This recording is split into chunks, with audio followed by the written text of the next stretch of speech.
Aplauda o Senhor o mais forte que você puder. Glória a Deus, glória a Deus. Amém? Glória a Deus por tudo que nós estamos vivendo hoje, o que nós vivemos ontem. E isso não começou ontem, isso é fruto de algo que tem sido ministrado em nossos corações, que tem sido gerado em todos nós. Eu gosto muito de dizer que sempre nós somos o resultado das conexões de gerações. Se você está aqui, alguém pagou um alto preço para que você estivesse aqui. Amém? E quando nós temos o entendimento dessa conexão de gerações, o Espírito Santo ele flui de uma maneira poderosa no meio de nós. Quando eu passei a liderança dos jovens para o meu irmão, eu disse para ele: olha, você não é melhor do que eu não sou melhor do que você, porém eu conheço um Espírito Santo que todas as vezes que ele levantou outra pessoa em seu lugar, ele foi melhor. Quantos se lembram de Josué e de Moisés? Moisés tirou o povo do Egito, uma grande obra, mas ele não entrou na terra prometida. Quem entrou na terra prometida? Josué. Quando Moisés tirou o povo do Egito, Josué ainda era criança. Josué não foi melhor do que Moisés, Moisés não foi melhor do que Josué, mas o Espírito que habitava neles cresceu, aumentou e avançou. E quando a igreja tem esse entendimento, grandes coisas acontecem. Por isso que Jesus disse: eu não vim abrogar a lei, mas eu vim fazê-la cumprir. Jesus conectou as gerações dos profetas com a dele. Hoje ele nos conecta com esses grandes homens e nós vemos o poder da igreja. Glória a Deus, aplauda o Senhor por isso, Ele é maravilhoso, glória a Deus. Eu vou ministrar uma palavra que, quando a gente fala de quarta-feira, uma palavra temática. Então eu quero ler um versículo com os irmãos aqui. Abra sua Bíblia, segundo livro de Crônicas, capítulo 7, versículo 14. Eu amo esse versículo. Diz assim: e se o meu povo que se chama pelo meu nome se humilhar e orar, e buscar a minha face e se converter dos seus maus caminhos, então eu ouvirei dos céus, perdoarei os seus pecados e sararei a sua terra. Hoje nós iniciamos a conferência com esse versículo declamado pelo pastor Osiel na oração inicial. Então eu já vi ali Deus conectando tudo que Ele ia fazer hoje. Glória a Deus por esse Deus que vai juntando peça por peça, e é maravilhoso quando nós fazemos parte desse grande quebra-cabeça de Deus. Amém? Glória a Deus. Irmãos, olha para o irmão do seu lado aí e fala assim para ele, ó: intensidade. Fala mais forte: intensidade gera posicionamento. E posicionamento me faz acessar as promessas de Deus. Amém, glória a Deus, glória a Deus. 2 semanas atrás eu completei 30 anos de idade. E eu estou muito feliz por isso. Onde eu vou eu falo que eu completei 30 anos de idade, porque eu olho para a Bíblia, eu vejo quando Jesus, quando ele completa 30 anos de idade, Jesus é batizado por João Batista, ele começa um ministério maravilhoso. Só estou pedindo para Deus para Ele me poupar da parte da crucificação. Mas eu creio que eu vou viver os próximos melhores anos da minha vida. Se Ele não me levar antes, ou se Ele não voltar antes para a igreja, eu creio que eu vou viver os 3 melhores anos da minha vida, os próximos 3 anos. Foi falado hoje aqui pelo pastor Ricardo que 2020 será o melhor ano da nossa vida. Você crê nisso, que 2020 será o melhor ano da sua vida? Em todas as áreas? Amém. Sabe o que é isso? Intensidade. E a intensidade ela gera posicionamento. E o posicionamento nos faz acessar as promessas de Deus. Posicionamento é uma palavra usada em muitos lugares. Para quem gosta de futebol como eu, gosto muito. Você sabe que um time ele não ganha só com intensidade. Ele tem a bola no pé, ele ataca, ataca, ataca. Quando ele perde a bola, ele precisa de posicionamento, porque ele precisa guardar o meio de campo, ele precisa guardar a retaguarda, ele precisa colocar da maneira correta os seus atacantes, porque senão ele vai ser pego de surpresa. O ano passado, em 2019, nós começamos lá na Bereana com 2 palavras: comprometimento e entusiasmo. E Deus nos falou muito sobre isso, de que não adiantava ter comprometimento sem entusiasmo, porque nós só seríamos uma reunião de povo frio. Deus me disse também que não adiantaria ter só entusiasmo sem comprometimento, porque nós seríamos empolgados, mas vazios. ele queria comprometimento e entusiasmo. Esse ano, o Senhor, no final do ano passado, Ele começou a ministrar em nosso coração lá em Jardim Belmonte sobre intencionalidade. Sermos intencionais naquilo que nós fazemos. Não fazermos por fazer simplesmente. Jesus nada Ele fazia por fazer, Chão. Tudo que Jesus fazia tinha uma intenção. Quando eles vão para a festa e Jesus fica no templo e os seus pais voltam, quando Maria chega, ela vai dar uma bronca de mãe. Mãe ama dar bronca em filho que se perde nos lugares. Jesus fala, eu estou cuidando das coisas do meu pai. Ele era intencional. E nós começamos o ano de 2020 com a palavra intensidade. E é incrível como Deus tem nos perseguido com isso. Semana passada eu estava andando em Osasco e encontrei uma autopeça chamada Intensidade. Teve a inauguração da Beirana Cotia, os pastores Fernando e Viviane deram um chocolate para o pastor Ricardo chamado Intensidade. Essa semana a Cris estava em Osasco, a minha cunhada, ela mandou uma foto de uma academia chamada Intensidade. Então, se Deus não quer falar sobre intensidade com a gente, irmão, a gente precisa voltar a entender o que Ele está falando então. Ele quer que sejamos intensos. E a sua intensidade vai gerar um posicionamento na sua vida. Amém? É muito importante essa palavra. Porque durante toda a história, Deus usou homens que se posicionaram. O pastor Walter falou sobre Neemias. Neemias se posicionou diante daquilo que ele recebeu. Ele recebe uma notícia, olha, a terra dos seus pais está acabada, onde seus pais foram enterrados está acabado. Irmão, ele estava servindo o rei, ele era copeiro, estava de boa, estava relax. Mas ele diz, não, eu não posso ficar desse jeito, eu sou intenso. E a minha intensidade vai gerar um posicionamento, então eu vou para lá. Senhor, posso ir? Pode. Me ajuda então, já que o Senhor deixou eu ir, me dá algumas coisas, me dê algumas cartas, me dê algumas madeiras para que eu possa chegar lá e fazer alguma coisa. Posicionamento. Deus usou posicionamento com Josué. Josué, ouça isso e se posicione diante do que eu vou falar para você. O meu servo Moisés é morto. A dispensação de Moisés acabou. Agora é a sua vez. Mas não pasme nem te espante, não tenha medo, eu sou contigo. Assim como eu fui com Moisés, eu serei com você em tudo que você fizer. Só mando uma coisa para você: não te aparte do livro desta lei. Posicionamento. E nós sabemos o que Josué fez. Então o Senhor sempre trabalhou com homens que se posicionaram. Quer agradar a Deus, irmão? Se posicione no que Ele te mandou fazer. E você vai agradar o coração do nosso Deus.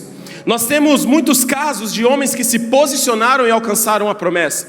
Como eu disse, Josué, você vai dar 6 voltas sobre Jericó, e na 7ª volta você vai dar 7 voltas, e então você vai gritar. Eu quero que vocês se posicionem dessa maneira. Deus olha para Noé e fala: Noé, seja intenso, construa 100 anos uma arca e se posicione na palavra que eu estou declamando e derramando sobre você. Um grande homem que se posicionou e alcançou as promessas, Jesus Cristo. Paulo diz lá no segundo capítulo de Filipenses: sendo Deus, não usurpou ser igual a Deus, mas esvaziou-se, desceu, se fez homem, morreu em morte de cruz. Ele se posicionou. E sabe qual foi a promessa? Por isso Deus o exaltou e lhe deu um nome que é sobre todo nome, nos céus, na terra e debaixo da terra. Isso é posicionamento, irmão. Temos que nos posicionar diante das palavras de Deus. Mas ao mesmo passo que homens se posicionaram, houveram homens que não se posicionaram da maneira que Deus mandou, e por conta disso ou não alcançaram a promessa, ou tiveram a promessa atrasada. Quem conhece aqui a história de Abraão? Deus fala: Abraão, eu vou fazer de você uma grande nação. Vou mudar seu nome de pai de muitos para pai de nações. Você agora será um pai de nações. Só que era para se posicionar nessa promessa, pai de nações. O que Abraão faz? Olha, estou velhinho, minha esposa está velhinha. Sara, vê aí, Sara. Sara olha para ele e fala: tem Agar. Agar é sua serva. Deus falou que você vai ser pai de nações. Agar é sua serva, ela é uma concubina, o filho dela é seu. Então automaticamente ele vai ser o filho da promessa. E o que acontece? Nós vemos até hoje uma guerra entre judeu e árabe, porque Abraão não se posicionou da maneira que era para se posicionar.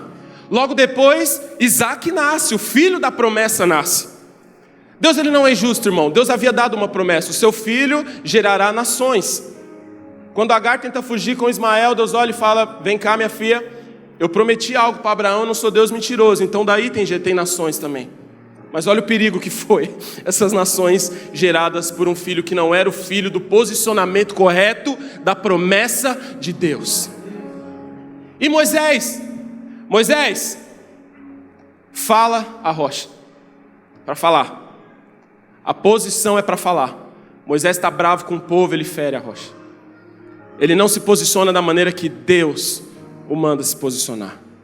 Então nós vemos ao longo da história, seja bíblica ou seja de outros homens, se você não se posicionar naquilo que Deus te falou, meu irmão, ou as promessas de Deus vão atrasar na sua vida, ou você nem vai alcançá-las. Existe uma canção que diz: quem tem promessa de Deus não morre. Mas eu quero te dizer que o ano passado, infelizmente, eu fiz o velório de um rapaz que tinha um chamado de Deus, mas ele não se posicionou, ele preferiu o mundo, ele preferiu as coisas do mundo, ele preferiu voltar os olhos para o mundo. Por isso eu te digo, Deus tem promessa para você. Se posicione.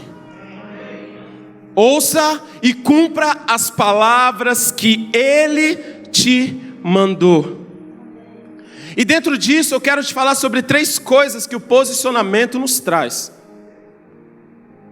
3 coisas que nós aprendemos nos posicionando com intensidade.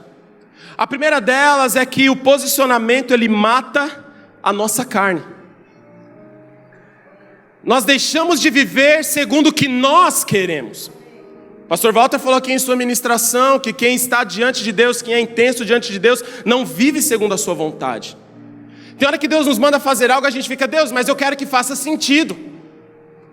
Não, Deus, o Senhor tem que confirmar isso aqui, confirmar aquilo dali. Olha, se for para eu ir, o Senhor tem que confirmar de alguma maneira, senão eu não arredo o pé, eu não me mexo.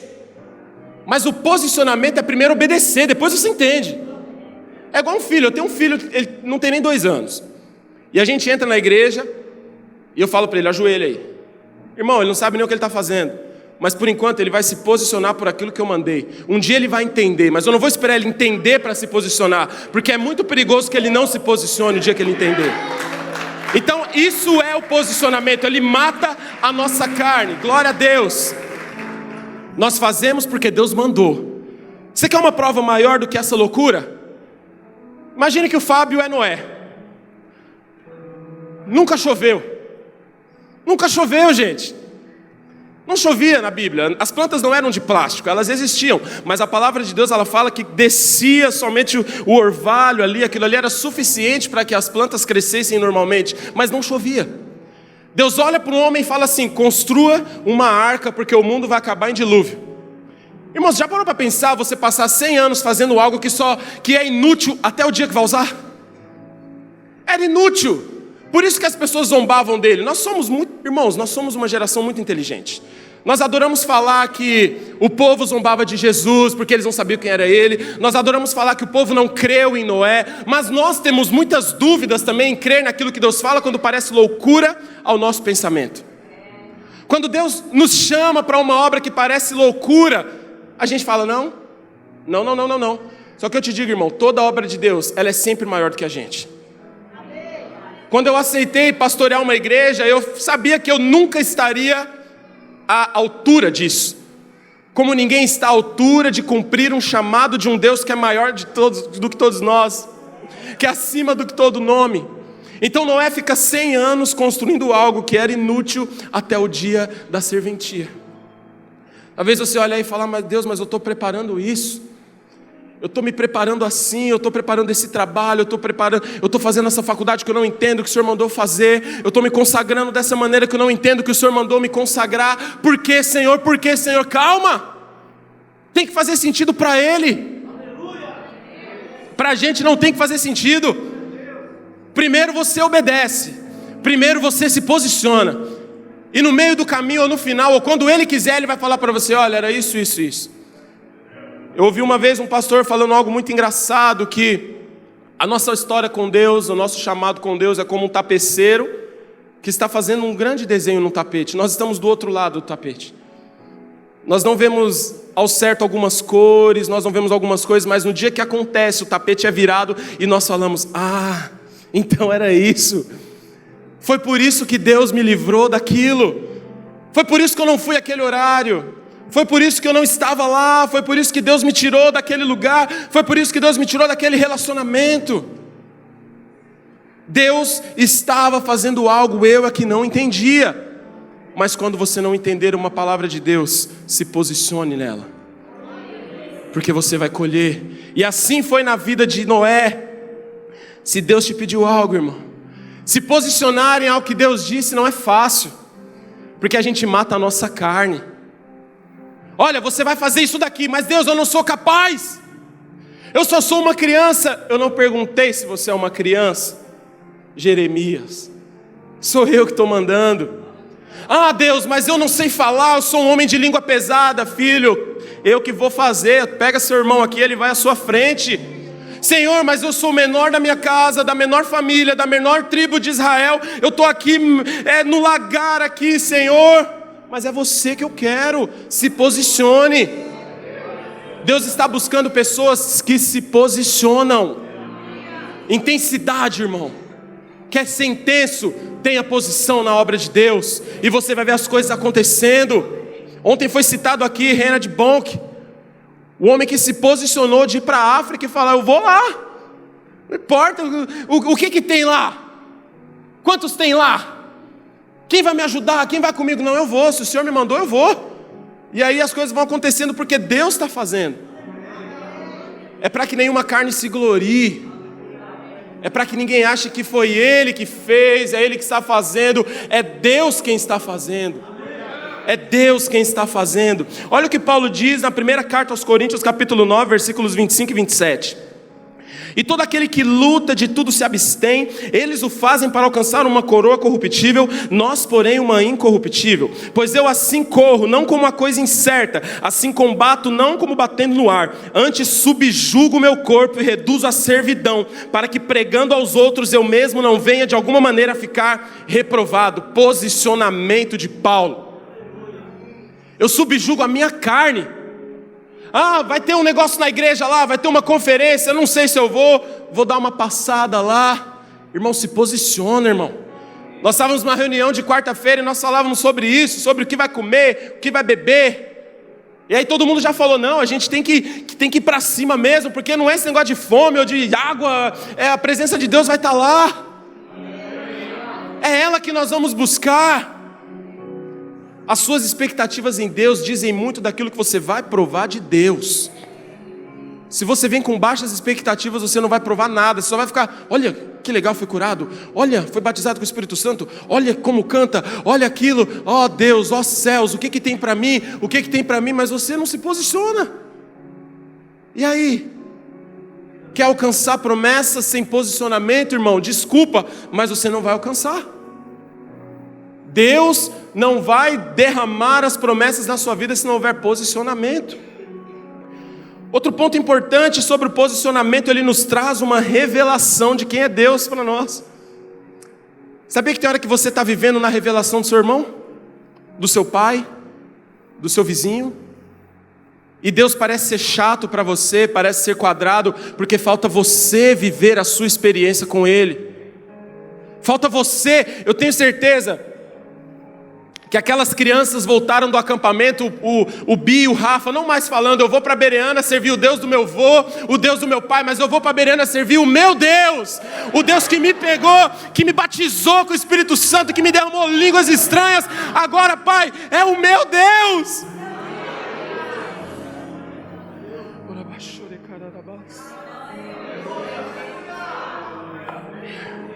Quero que você entre aqui num cenário comigo.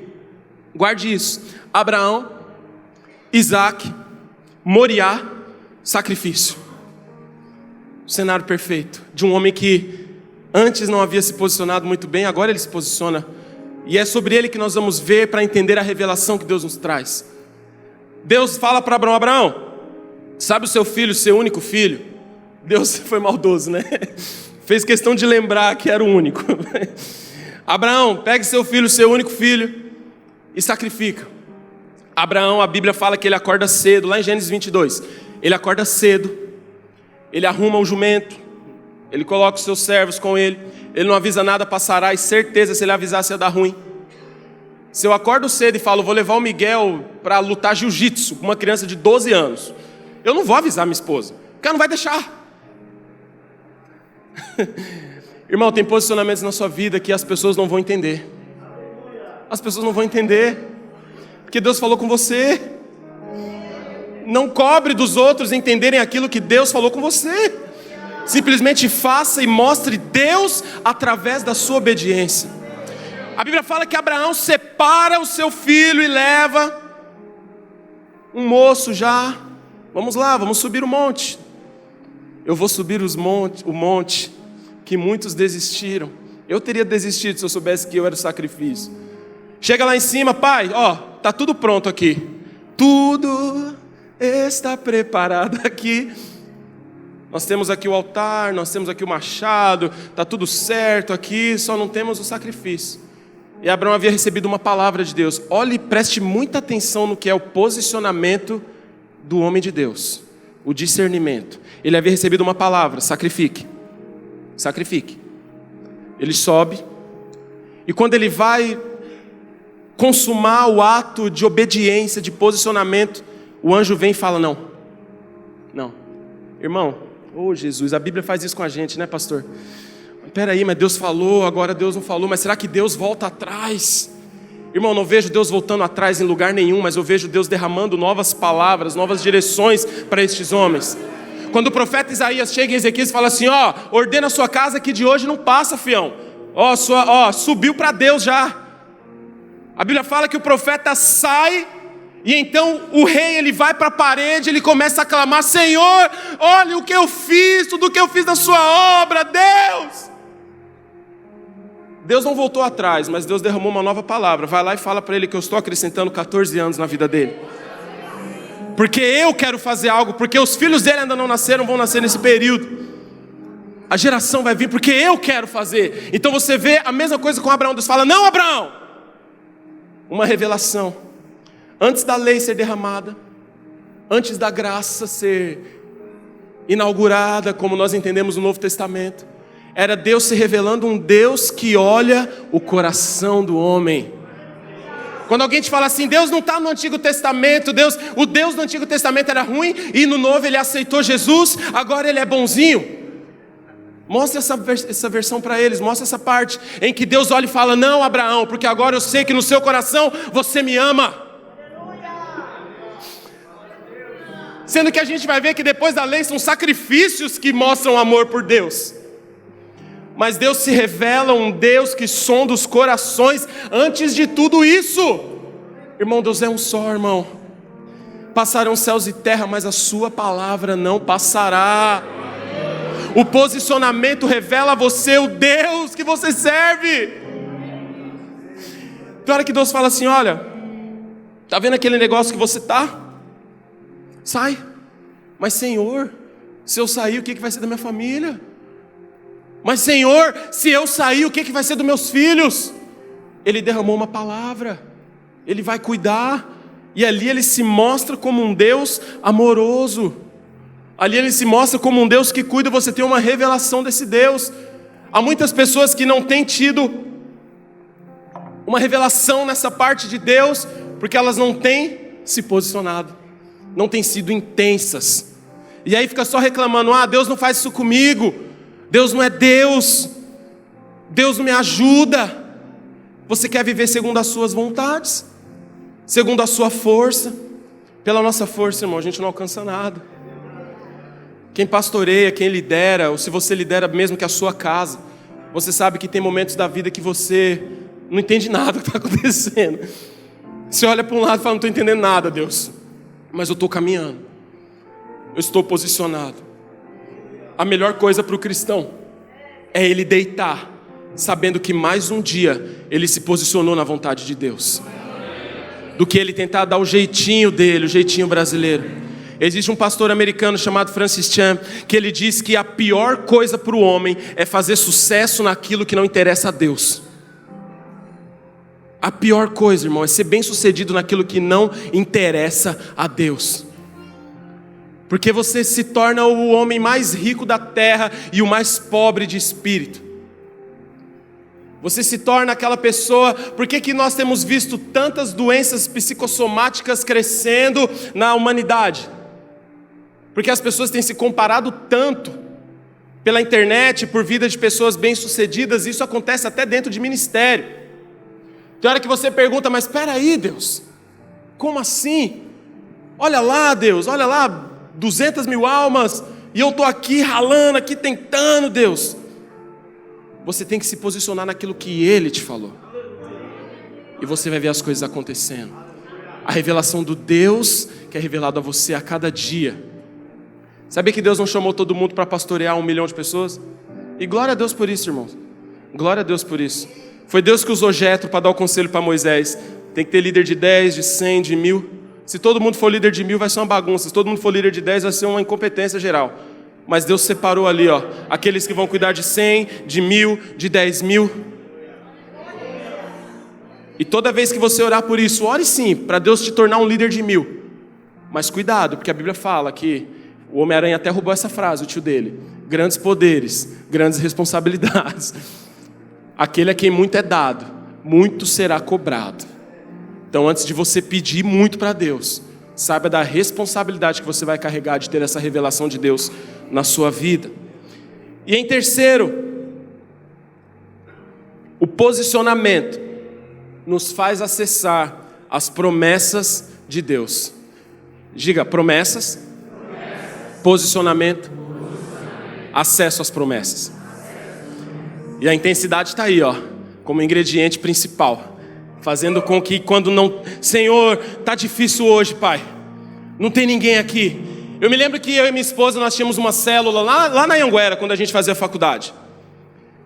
Irmão, tinha segunda-feira que a gente chegava e aquilo parecia o povo lá com fome do pão. E eu falava: joga pão, pá! E joga peixe, pá! E tinha dia que eu chegava, irmão, eu me sentia Elias. Falava: Deus, me basta. Eu não sou melhor do que o antigo cara que tentou fazer uma célula na Anhanguera. Mas Deus me mostrava que haviam outros que faziam aquilo, que se esforçavam dia a dia para levar o evangelho para uma faculdade. Então nós não nos movíamos mais por isso, nós nos movíamos debaixo de uma posição de Deus. Isso aqui não é apologia a sentarmos em cima daquilo que nós estamos fazendo quando ele não gera um sucesso. Mas isso é para dizer que tudo tem que começar do seu posicionamento com Deus. Eu tenho uma amiga que é muito engraçado. Ela me mostrou uma vez, nós estávamos numa reunião, uma amiga cliente, e ela me mostrou um caderno. Ela falou: André, tá vendo esse caderno aqui? Falei: tô vendo. Ela falou: aqui eu oro por tudo aquilo que eu ainda não recebi. Eu me posiciono em agradecimento pela minha casa própria, pelo meu carro, pela minha viagem, disso daqui. Eu me posiciono, André, porque pelos olhos da fé eu já alcancei. Deus está cuidando. Será que você já tem feito esse exercício na sua casa? Um pastor chamado Brian Hoston, pastor sênior da Hillsong, ele no livro dele chamado Viva, Ame e Lidere, ele diz que cerca de 30 anos ele sentou numa cafeteria lá em Hills, na Austrália. Ele sentou numa cafeteria e ele começou a escrever: a igreja que eu vejo daqui 20 anos. A igreja que eu vejo daqui 20 anos, ela é assim, ela tem as pessoas assim, ela tem um hall assim, ela atinge tal pessoas assim, ela está dentro de cada país. E ele desenhou a igreja que eu vejo daqui 20 anos. Posicionamento é planejamento também, sabia? E ele conta no livro dele a emoção que foi, a alegria que foi quando ele estava em Paris e ele passou perto de um quarteirão e ele falou: o que é essa fila de gente aqui? É uma boate, é uma festa? O pessoal falou: não, vai começar o culto da Hillsong já já. Irmão, você não entendeu, vou usar essa, eu sempre quis usar essa. Eu sempre quis usar essa, você não entendeu. Sabe o que é isso? Uma vez eu fui numa igreja, e nós cantamos numa igreja e tinha uma bateria lá, e ninguém tocou. No final do culto eu perguntei pro pastor: por que vocês têm uma bateria? Ele falou: André, Porque eu não vou esperar chegar um baterista para eu comprar bateria. Eu vou me posicionar. Se Deus me disse que é para fazer uma igreja com um grupo de louvor, você já viu não ter bateria? Eu falei, perdão, irmão, faz o apelo lá que eu vou lá aceitar Jesus de novo. Irmão, para de esperar as coisas acontecerem para você glorificar por elas ou para você se posicionar nelas, senão elas nunca vão acontecer. Deus se revela nisso, na fé. O que é a fé? É o firme fundamento das coisas que não se vê, a certeza dos fatos que se esperam. É sempre algo que está à sua frente. A fé é quase utópica. Ela é quase utópica, porque ela está sempre à nossa frente. Ela é sempre algo que nós não podemos mensurar. A fé é um músculo. Se você não exercitar, irmão, você vai atrofiar. Você tem que ir lá, exercitando, fazer um crossover. Cadê o Sidney? Levanta a mão aí, Sidney. Tem que fazer Não, crossfit não, pastor, vigia. Vigia, ó. Você já vê que não faz academia quando fala que tem que fazer crossfit. Brincadeira. Você tem que exercitar, senão ela atrofia. E como que você exercita? Fazendo coisas que você não é capaz de fazer. Sonhando coisas que são acima de você. Tentando alcançar pessoas que parecem ser impossíveis. Isso é fé. Isso é se posicionar e receber uma revelação de quem é Deus. Então, como terceiro, o posicionamento nos faz acessar as promessas. Quer ver alguém disso? Gênesis 37. Conta a história de um menino muito boca grande. Homem de Deus, mas muito boca grande. Ele tem um sonho, ele recebe uma promessa de Deus em forma de um sonho. Esse menino é José. E você vai ver a diferença do posicionamento de um menino e de um homem diante de Deus. Ele recebe uma promessa em forma de um sonho e ele reúne a sua família e fala: olha, família, meus irmãos, meus adoráveis 10 irmãos, eu tive um sonho, no meu sonho acontecia isso e isso, e vocês se prostravam diante de mim. Chame lá mamãe e papai, porque eles também se prostravam diante de mim. Tem hora que Deus entrega coisas pra gente, irmão, que a nossa boca grande faz a gente perder. Porque na falta de discernimento nós não conseguimos expressar a promessa da maneira correta. E nós ou saímos como arrogantes, ou saímos como prepotentes. Tome muito cuidado quando você for expressar algo que Deus te disse, porque você pode sofrer isso. Sair como arrogante, sair como prepotente. E aí os irmãos dele fazem o quê? Então, vamos abraçar José. Ele vai ser o nosso rei. Viva o rei. Não. Eles vão lá, armam uma arapuca para José, falam que vão matar ele. Aí o Rúben, o mais amoroso de todos, fala: não precisa matar não. Dá uma surra, joga lá. Ó que amor, né? Precisa matar. Matar para quê? Matar, vai ter que fazer BO. Joga lá, pega a roupa suja de sangue, fala pro pai que o bicho pegou. O bicho pegou, pai, o bicho pegou José, e foi aquilo. Ele contou. Irmão, se você olha na Bíblia de 38 a 44, irmão, é só sofrimento. De alguém que não soube expressar, por ser um menino, uma promessa de Deus. Mas algo que é maravilhoso na vida de José é que entre a promessa e o cumprimento existe uma palavra que se chama tempo. Os mais antigos lembram desse louvor. Entre a promessa e o cumprimento existe uma palavra que se chama tempo. E então nisso ele vai se posicionando diante daquilo que Deus havia falado para ele. Então o primeiro passo, ele é vendido, ele é um ótimo escravo. Ele é vendido lá para Potifar. E agora ele começa a trabalhar na casa de Potifar, se posicionando como um homem de Deus. E Deus vai tratando aquele caráter de menino para caráter de homem, para que ele possa acessar as promessas de Deus. E a Bíblia nos conta que ele trabalha, se posiciona, até que chega o dia que a esposa de Potifar tenta algo com ele, tenta se deitar com ele, e ele fala: não, porque eu sou um homem de Deus, eu tenho que me posicionar. Irmão, talvez ela já teria feito isso com outras pessoas, eu não quero conjecturar levianamente aqui, mas talvez ela já tenha feito isso com outras pessoas. E o que acontece com José? Sabe, na sua faculdade lá, quando você fala: meu Deus, essa menina não... Oh, Jesus! Oh, Pai! Tá difícil, Senhor. Jesus, sai daqui, Jesus. O Senhor morreu virgem, o Senhor não sabe o que eu estou falando aqui, o que eu estou sentindo. E aí você vê que a pessoa, ela acaba caindo, ela não se posiciona. No último Descende que nós tivemos em São Paulo, o pastor Silas Malafaia subiu ao púlpito e ele disse um dado triste, de que a cada 10 muçulmanos que entram na faculdade, 10 se formam muçulmanos. Mas a cada 10 evangélicos que vão para a faculdade, 3 saem de lá evangélicos ainda. A grande maioria desvia nos primeiros 3 meses. Por quê? Porque falta posicionamento. E aí depois fica reclamando do que são feitas as promessas de Deus. Do que são feitas as promessas de Deus para nós.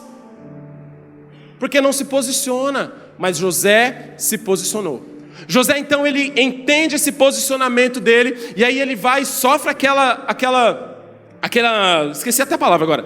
Ele sofre um assédio, uma calúnia. Obrigado, Flávio. Ele sofre uma calúnia da mulher de Potifar e ele vai parar aonde? Na prisão. A prisão ficava embaixo da casa de Potifar. E aí José se posicionando ali, ó. Se posicionando. O homem de Deus, ele é posicionado. Ele tinha algo de Deus. Ele tinha palavras de conhecimento, revelações de sonhos. Copeiro e padeiro têm um sonho. O copeiro e o padeiro têm um sonho. José, tivemos esse sonho. José rapidamente revela. Olha, você voltará a servir a mão do faraó. Você, ó, acabou para você, filho.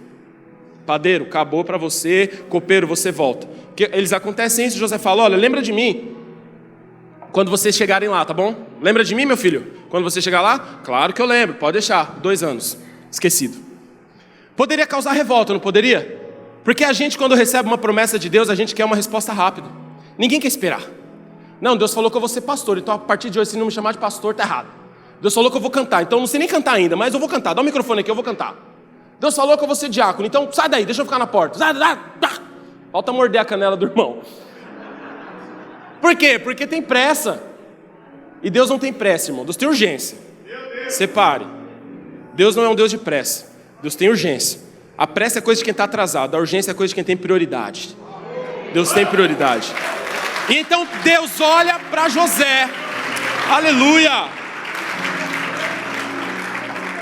Deus olha para José e fala, agora chegou a hora, José.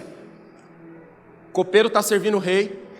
Aí o rei tem um sonho, 7 espigas gorda, 7 espigas magra, come a gorda, tal, papá, acabou, vaca gorda, vaca magra. Aí isso é lindo, porque o copeiro lembra e fala, opa, tem um homem lá, preso, que ele revela sonho. Traz ele aqui. Aí o faraó fala, José, eu quero saber, você revela sonho? Deus me usa. Eu tenho um chamado aí. Eu tenho um chamado. Eu tive esse sonho, isso é maravilhoso. Um menino, quando ele recebe uma promessa, ele cospe a promessa na cara de quem está na frente dele. Olha o que um homem faz. Eu vou consultar Deus. Eu vou consultar Deus e o que Ele falar eu falo para você. Sabe o que é isso, irmão? Isso é temor. Um menino, às vezes ele fala sem saber. Um homem, ele fala, eu vou consultar Deus, porque o que ele falar foi Deus que falou. Hoje o pastor falou mais cedo, um crente não acha, ele fala, a Bíblia diz. José não é mais, eu tive um sonho, Deus fez isso. Não, vou consultar Deus, o que Ele falar. E ele fala para Faraó. E aí nós sabemos o restante da história. E aí vem Gênesis 45, o acesso da promessa. Por isso que eu disse que o posicionamento nos faz acessar as promessas de Deus. Ele chega, os irmãos chegam até ele, acontece toda aquela coisa, vai lá, deixa seu irmão aqui, vai lá buscar seu pai, vai lá falar para ele, mas deixa o irmão aqui, senão eu vou lá, e aquela coisa que todo mundo conhece. Até que chega o grande momento, em Gênesis 45, que José já não aguenta mais se segurar. Oh, aleluia, ele não se aguenta mais. Ele se vira pelos irmãos, ele começa a chorar. E ele fala, gente, sou eu, José.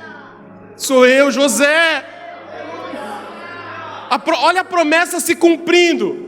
E olha o entendimento de um homem de Deus da promessa acessada.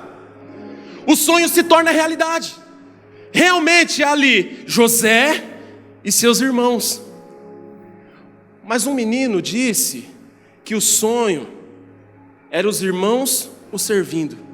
Sabe o que um homem faz?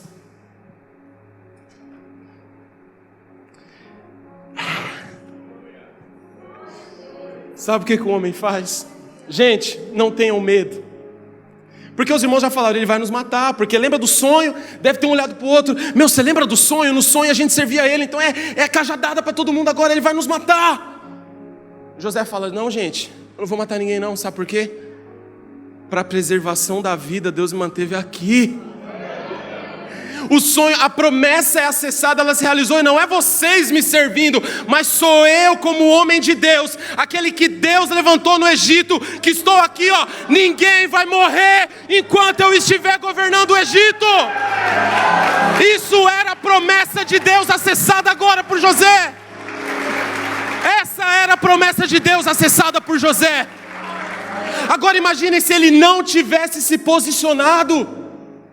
Se ele tivesse caído com a mulher de Potifar, se ele tivesse feito média com o copeiro, porque lá atrás deu ruim para ele revelar sonho. Agora ele poderia falar, mano, vai dar ruim, eu vou falar para esse cara que ele vai morrer, meu Deus, meu Deus, meu Deus, meu Deus. Não, mas Deus mandou falar, filho, casa caiu, acabou, você não volta. Ele volta, você não. Se posicionou. Então o posicionamento, ele mata a nossa carne, porque é Deus quem nos manda fazer algo. O posicionamento, ele nos dá uma revelação de quem é Deus para nós. E o posicionamento, ele nos faz acessar as promessas de Deus. Sabe, isso que nós estamos vivendo ontem e hoje não é só um evento gospel. Não é só um evento para você ser impedido de pular o carnaval. Não é só um evento para você se juntar com seus irmãos e cantar e pular, não. Isso aqui é posicionamento. Isso aqui é a igreja se posicionando. Muita gente tem falado de avivamento aí fora. Ai, avivamento não é isso, avivamento não é aquilo. O povo chato. Sabe como é que eu entendo o avivamento de Deus, irmãos? O azeite da viúva. A Bíblia fala o quê? Traga vasilha. Traz vaso. Vai trazendo. Irmão, o azeite não cessou. O azeite só parou porque acabou os vasos. Enquanto a igreja se posicionar debaixo de uma palavra dos céus, existe avivamento. Mas se a igreja sair, acabou. Isso é o que Deus quer derramar sobre nós. Posicionamento. Enquanto houver a igreja posicionada, porque irmão, o céu sempre esteve em avivamento. O céu não parou, irmão. Foi assim com os homens da Bíblia, foi assim com os heróis da fé, foi assim com os homens recentemente, foi assim com Lutero no século XVI, ele começou algo. O problema é que as pessoas acham que avivamento é um dia. O descende aconteceu, e no domingo o Brasil não mudar, não valeu de nada. Irmão, a reforma durou mais de 250 anos, irmão, e ainda tem coisa tendo que ser reformada. País de Gales, Evan Roberts começa a orar com 13 anos de idade nas minas de carvão do País de Gales, falando, Senhor, traz um avivamento para o País de Gales. Sabe quando que Deus começou a mover as águas? 13 anos depois. Você está disposto a orar 13 anos pelo avivamento na sua família? Posicione-se. Mas tem livro do País de Gales. Eu falo sempre lá na Beirana Belmonte, irmãos, daqui 100 anos, em nome de Jesus, vai ter um livro chamado O Avivamento em Osasco. E vai ter um livro chamado Avivamento em São Miguel, Avivamento em Interlagos, Avivamento em Jacareí, Avivamento em Piracicaba, Avivamento na Vila Mariana, porque Ele é Deus!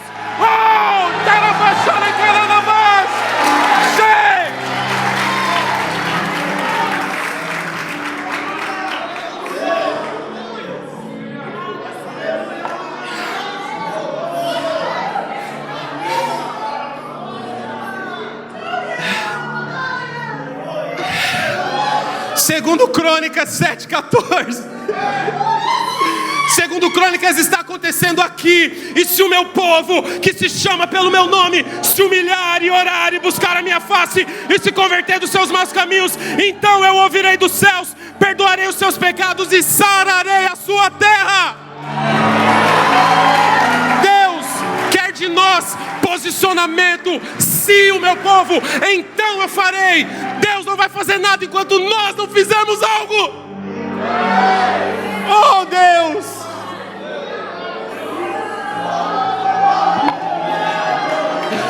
Cheira, baixona, cara da...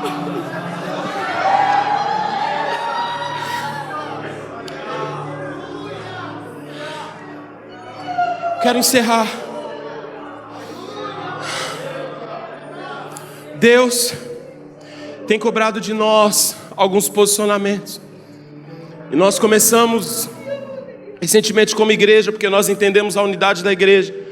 Segundo Crônicas, Deus diz: se o meu povo, não somente esse indivíduos, Deus em todo momento Ele incentiva a unidade.